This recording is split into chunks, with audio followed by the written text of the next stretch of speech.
ओम नमः शिवाय।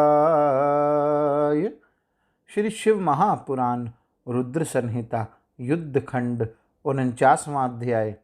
शुक्राचार्य ने भगवान शिव के उदर में जिस मंत्र का जप किया था उस मंत्र का भावार्थ इस प्रकार है।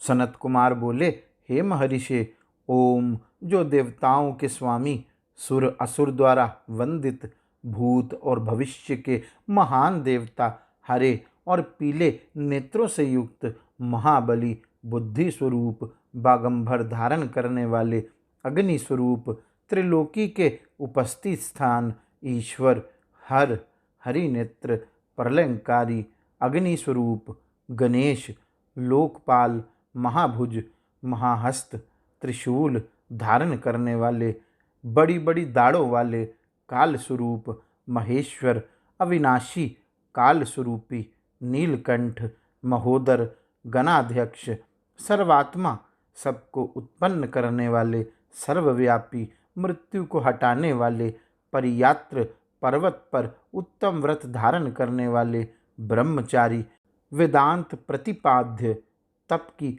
अंतिम सीमा तक पहुँचने वाले, पशुपति, विशिष्ट अंगों वाले, शूलपाणी, वृषभध्वज, पापाहारी, जटाधारी, शिखंड धारण करने वाले, दंडधारी, महायशस्वी, भूतेश्वर, गुहा में निवास करने वाले, वीणा और पनव पर ताल लगाने वाले, अमर, दर्शनीय, बाल सूर्य, सरीखे रूप वाले, शमशानवासी, ऐश्वर्यशाली, उमापति, शत्रुदमन, भग के नेत्रों को नष्ट कर देने वाले, पुषा के दांतों के विनाशक, क्रूरता पूर्वक संहार करने वाले, पाशधारी, प्रलय काल स्वरूप, उल्का मुख, अग्निकेतु, मननशील, प्रकाशमान, प्रजापति, ऊपर उठाने वाले, जीवों को उत्पन्न करने वाले, तुरीय तत्व रूप, लोकों में सर्वश्रेष्ठ, वामदेव, वाणी की चतुरता रूप, वाम मार्ग में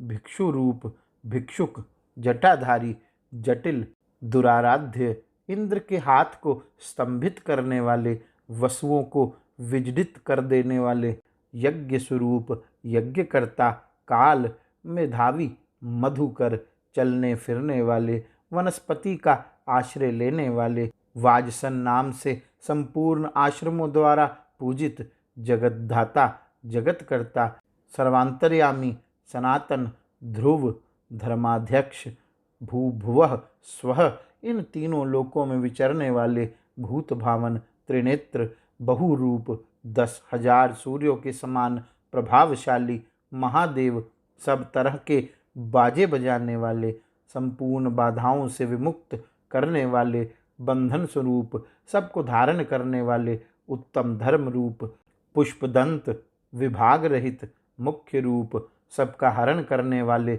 सुवर्ण के समान दीप्त कीर्ति वाले, मुक्ति के द्वार स्वरूप, भीम तथा भीम पराक्रमी हैं, उन्हें नमस्कार है, नमस्कार है।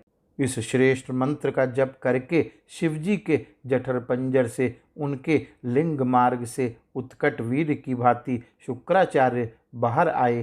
पार्वती ने उन्हें पुत्र रूप में ग्रहण किया और विश्वेश्वर ने उन्हें अजर अमर एवं ऐश्वर्यमय बनाकर दूसरे शिव के समान कर दिया। इस प्रकार 3,000 वर्ष बीत जाने पर वेद निधि मुनि शुक्र महेश्वर से पुनः पृथ्वी पर उत्पन्न हुए। तब उन्होंने शिव के त्रिशूल पर अत्यंत शुष्क शरीर वाले महाधैर्यवान और तपस्वी दानवराज अंधक को शिवजी का ध्यान करते हुए देखा।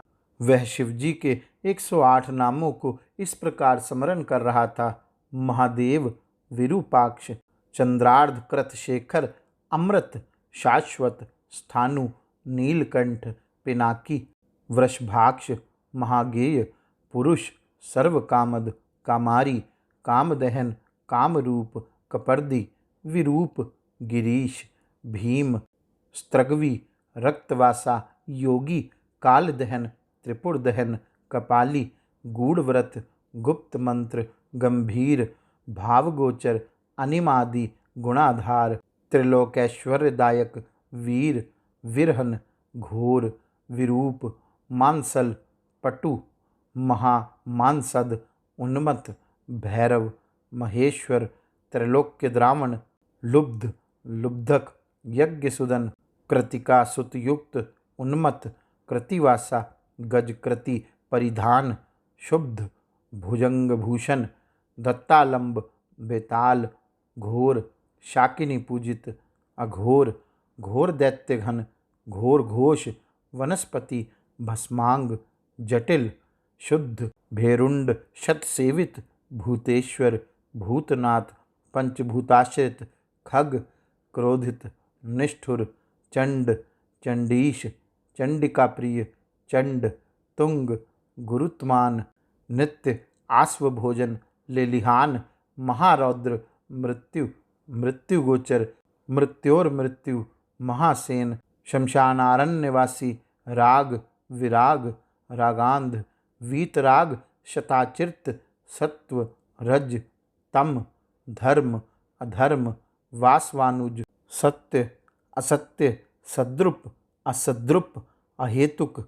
अर्धनारीश्वर, भानु, भानुकोटि शतप्रभ, यज्ञ, यज्ञपति, रुद्र, ईशान, वरद और शिव। इस प्रकार परमात्मा शिव जी की इन 108 मूर्तियों का ध्यान करता हुआ वह दैत्य उस महाभय से मुक्त हो गया।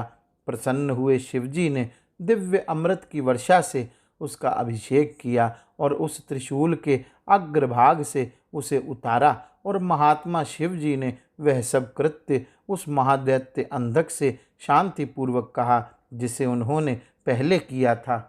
ईश्वर बोले, हे दैत्येंद्र, हे सुव्रत, मैं तुम्हारे यम, नियम, शौर्य एवं धैर्य से अत्यंत प्रसन्न हूँ। तुम वर मांगो।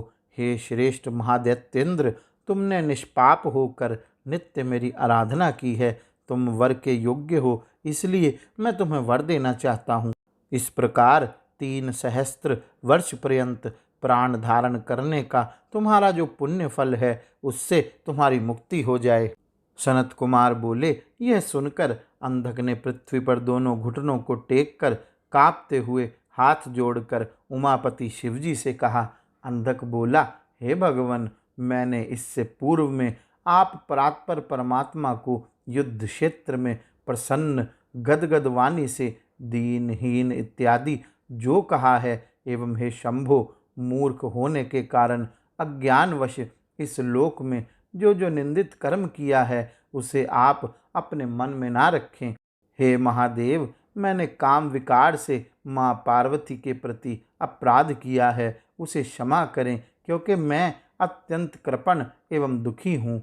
हे प्रभु, अत्यंत दुखित, कृपण, दीन एवं भक्ति से युक्त जन पर आपको विशेष रूप से दया करनी चाहिए। मैं दीन आपकी शरण में आया हूँ, अतः मेरी रक्षा कीजिए। मैंने हाथ जोड़ रखे हैं। मुझ पर संतुष्ट होने वाली जग जननी ये देवी समस्त क्रोध त्याग कर मेरे ऊपर प्रसन्न होकर मुझे देखे। हे चंद्रशेखर, हे अर्धेंदुचूड़, हे शंभु, हे महेश्वर, कहाँ तो इन महादेवी का क्रोध और कहाँ मैं दया का पात्र दैत्य, फिर भी आप मेरा अपराध क्षमा करते रहे। कहाँ आप जैसे परमोद्धार और कहाँ काम क्रोध आदि दोषों एवं मृत्यु तथा वृद्धावस्था के वशीभूत रहने वाला मैं। हे प्रभु, आपका यह युद्ध कुशल तथा महाबली पुत्र वीरक मुझ दया पात्र को देखकर अब क्रोध ना करे। तुषार, हार, चंद्र, शंख तथा कुंद के समान स्वच्छ वर्ण वाले हे प्रभु, मैं इन माता पार्वती को अत्यंत आदर से नित्य देखा करूं। अब मैं आप दोनों का सदा भक्त होकर तथा देवताओं के साथ वैर रहित होकर शांत चित्त और योग परायण हो इन गणों के साथ निवास करूं। हे महेशान, आपकी कृपा से मैं दानव कुल में उत्पन्न होने के कारण किए गए विपरीत कर्मों का स्मरण कभी न करूं। आप मुझे यह उत्तम वर दीजिए। सनत कुमार बोले, इतना कहकर उस दैत्येंद्र ने माता पार्वती की ओर देखकर भगवान शिव का ध्यान करते हुए मौन धारण कर लिया। तदंतर शिवजी ने प्रसन्नतापूर्वक दृष्टि से उसे देखा। तब उसे अपने पूर्व वृतांत तथा अद्भुत जन्म का स्मरण हो आया। इस प्रकार उस पूर्व वृतांत का स्मरण होने पर वह पूर्ण मनोरथ वाला हो गया और माता पिता को प्रणाम कर कृत्य कृत्य हो गया। इसके बाद बुद्धिमान शिवजी तथा पार्वती ने उसका मस्तक सूंघा और उसने प्रसन्न हुए सदाशिव से अभिलाषित वर प्राप्त किया। हे वेदव्यास जी, इस प्रकार मैंने अंधक का सारा पुरातन वृतांत और शंकर जी की कृपा से उसे सुख देने वाले गणपत्य पद की प्राप्ति का वर्णन किया और सभी कामनाओं का फल देने वाले तथा मृत्यु का विनाश करने वाले मृत्युंजय मंत्र को भी मैंने कहा। इसको यत्नपूर्वक पढ़ना जपना चाहिए। इस प्रकार श्री शिव महापुराण के अंतर्गत द्वितीय रुद्र संहिता के पंचम युद्ध खंड में अंधक गण जीव प्राप्ति वर्णन नामक 49वां अध्याय पूर्ण हुआ। गौरी शंकर भगवान की जय। ओम नमः शिवाय।